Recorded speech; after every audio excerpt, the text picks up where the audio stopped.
So it seems like Joel Embiid is going to be out for the remainder of the year, unfortunately dealing with a meniscus tear in his left knee. And against the Golden State Warriors, I'm pretty sure we talked about it in this channel, but if not, against the Golden State Warriors, Jonathan Kuminga fell on his knee. It was tough. It was a very, very gruesome injury. All throughout the remainder of the game, he didn't look 100%. He was hobbled. Then he proceeded to miss a couple of more games and even games before the Golden State Warriors game. We talked about that. It was a lot of conversations around ducking and dodging Jokic, but come to find out, he was definitely dealing with injuries, and the Kuminga fall on his knee certainly did not make it better. Now, leading up until where we are today, there were conflicting stories and reports about what was going on. Originally, it was stated that Sixers star Joel Embiid had injured his lateral meniscus in his left knee, and then just maybe a few hours after that from Woj, there's still some uncertainty about how the Sixers medical staff and several specialists and Embiid will move forward throughout his treatment and his meniscus. Then there was some redacting of some of the reports, but now officially today, and a lot of other people are reporting that the Philadelphia 76ers star Joel Embiid and the reigning MVP has been diagnosed with a displaced flap of the meniscus in his left knee and is weighing the option between rest or rehab or going through the procedures. And of course, for people who do not know, and actually I didn't know this, I just learned this, but he has basically two options when you're dealing with a meniscus injury. Either A, he's going to go through the rest and hopefully allow it to heal a little bit. That's going to take much more time. Or B, go through a procedure where he cuts out the part of the meniscus that is torn. Unfortunately, that does also mean losing some cartilage. That also then means dealing with some knee problems moving forward throughout the remainder of his career, which also doesn't seem like the greatest option for Joel Embiid. Personally, I feel like he's probably going to opt out of the procedure and just miss the remainder of the season, because that just makes the most sense, especially when you're dealing with someone who's 7 feet tall, dealing with a lot of injuries. And effectively, if we're going to be honest with ourselves, this season isn't that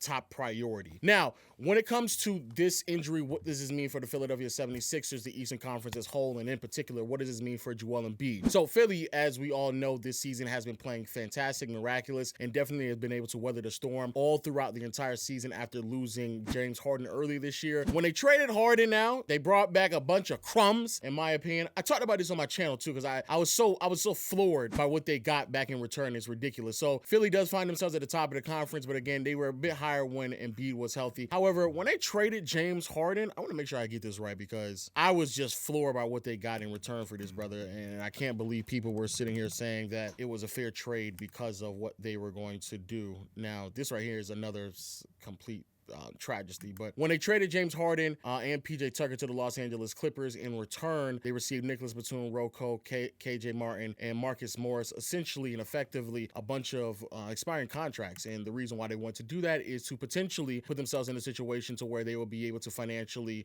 flex what they had, or financially have the flexibility with what they had, and go out and get some more players. As we can see, not only are those players, those new additions, on expiring contracts, but so is Tobias Harris, and so is Tyrese Maxey. So going into the next offseason, they were going to have a lot of cap flexibility, or they're going to be able to go after someone long-term and try to maximize the season. But now with Joel Embiid out, it now begs to question what exactly was the purpose of the original trade, because you're not going to be able to maximize the season, and more than likely, you're going to get very little to nothing in return for those players, especially because everyone now knows that Philadelphia doesn't hold that much leverage in these type of trade talks. And what makes things even worse, another player that was in conversations to be traded to the Philadelphia 76ers, Zach LaVine, he also will be potentially missing the remainder of the year as well, which is other conversation that we will have in another video. Now, in a bigger picture here, this season could not have ended any worse for the Philadelphia 76ers. I mean, we are talking about an organization that, again, is trying to maximize as many years as possible within a finite amount of time with Joel Embiid, because you don't know what tomorrow's going to bring. He's been dealing with injuries in the beginning of his career. He's a cornerstone of this franchise. He's the face of the process, and a lost year at someone who's about to turn 30, who's been dealing with injuries, is something that you do not want to see. Like, you don't want to see that at all. It's something that's going to bring back what this team is trying to do, and they're not moving in the right direction, and then you're basically trying to juggle a bunch of assets, and now those assets are more than likely not going to bring you anything of value at all. So now the line of trades that we've seen from Ben Simmons to James Harden, it seems like it's going to stop with a bunch of expiring contracts. This really sucks, because I really wanted to see Tyrese Maxey in the postseason on a really good team to get us the understanding of how good he is as a player. But man, this is a bad season, bad look throwaway season for a team that knows that they don't have that many more years with Joel Embiid. And again, speaking through the Philadelphia 76ers eyes and lens, after this season, Embiid only has 2 more guaranteed seasons under his contract. Who knows what he's going to do, especially if he feels like he cannot maximize those 2 years on a franchise that has a roster that is ever changing and doesn't have any long-term commitments with another top 30, maybe even top 35 player. Hopefully Maxey can solidify himself as that, but it's tough. It's a really, really huge blow. Now, for Joel Embiid, what exactly does this mean from his standpoint? So again, like I alluded to, what this means for him moving forward, it will be very interesting and questionable because I really don't know what his plans are. If anything, I think that this is what a lot of other teams in the NBA were preparing for, is the inevitable Embiid transition from Philadelphia. And I feel like these are the steps that we are getting to that point. I don't even know if they're preliminary because this is like just an ongoing motion of something that we all feel like is inevitable. Embiid was playing sensational this season, out there putting up 35 points, 11 rebounds, nearly 6 assists, and shooting splits that were career best splits in my opinion when you look at them from a totality standpoint. 53% from the field, nearly 37% from behind the arc, and 88% from the free throw line on 12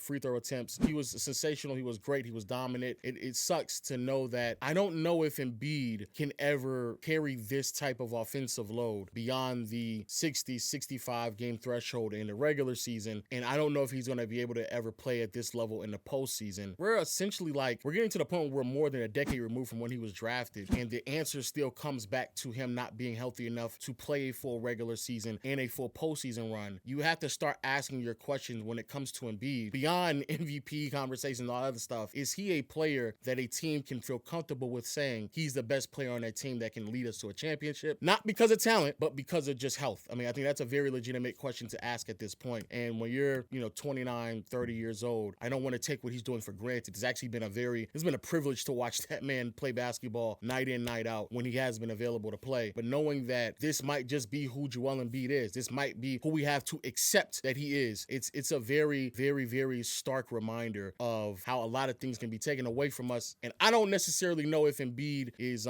prepared to take another role as a player, but him being on a team where offensively somebody else can kind of carry that load, or he doesn't have to be the hub on both sides of the floor, may be something that he has to start accepting moving forward, especially if it means that he wants to win a championship. But more importantly, even from an individual standpoint, I just don't see how Embiid moving forward, I just feel like he's going to be out of MVP conversations with this new rule that is set in place. He's never probably ever going to play on 65 plus games in the regular season again. And even if he does, you're jeopardizing what you're trying to do in the postseason. After the injury, there's been a lot of shakes and updates with the MVP race, with Jokic now leading and Shea right behind him, and Embiid falling, unfortunately just falling in a race. And he was dominant early on the season, so much so that, it looked as if like he was going to run away with a back-to-back MVP award. But I have to give Embiid his credit, his props. He goes out there, he tries, he plays. As much criticism that he received over the past couple of weeks, it is unfortunate to see that this is the outcome of a player that is on pace to be one of the greatest players that we've ever seen, especially at his position, one of the most talented players. And it seems as if like this could be the beginning of the end of the peak prime Embiid as we know it. And that sucks. That sucks to say. And it's clear-cut MVP up until like maybe 2-3 weeks ago. And again, I think it goes beyond MVPs. I just think that we're like, Embiid is almost 30 years old. Like, I don't know how many more years he can play at the level in which he's playing, and it is unfortunate, but that sucks. And in terms of Philly, it definitely feels like the undeniable conclusion is that this phase of their history of their franchise is coming to a conclusion. They're definitely not in a position to really maximize these next 2 years of Embiid. A lot of the other top 15 to 20 players in the league seem like they're pretty safe in the organization that they're with right now. And the other, I guess, Hail Mary pass that you were going to make was going to get Zach LaVine, but now he's out for the remainder of the season as well, or at least potentially. So it sucks. It definitely sucks. But yo, let me know your thoughts in the comment section below. Make sure you hit the subscribe button, notification bell if you want to be updated on all news and everything else. Also, click the video on the screen as well, because it will take you right next to the Zach LaVine video that we're about to talk about right now.